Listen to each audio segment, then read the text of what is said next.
నేను ఒకటి అడగను హరిక, కరెక్ట్గా చెప్పాలి సమాధానం. 100 గ్రాములు చికెన్ తింటే మంచిదా, 100 గ్రాములు కందిపప్పు తింటే మంచిదా? 100 గ్రాములు కందిపప్పు తింటే మంచిది. ఎందుకు అదంతే అంటే చెప్పాలా? తెలియకుండా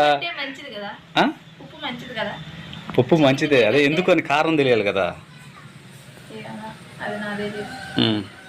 మంచిది తింటే చికెన్ మీద పప్పు బెటర్.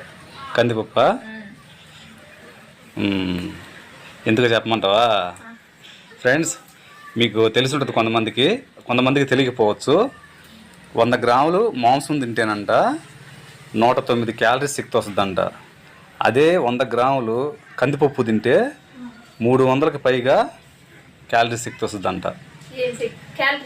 క్యాలరీస్ అనమాట, శక్తులు అంటే మంచిది.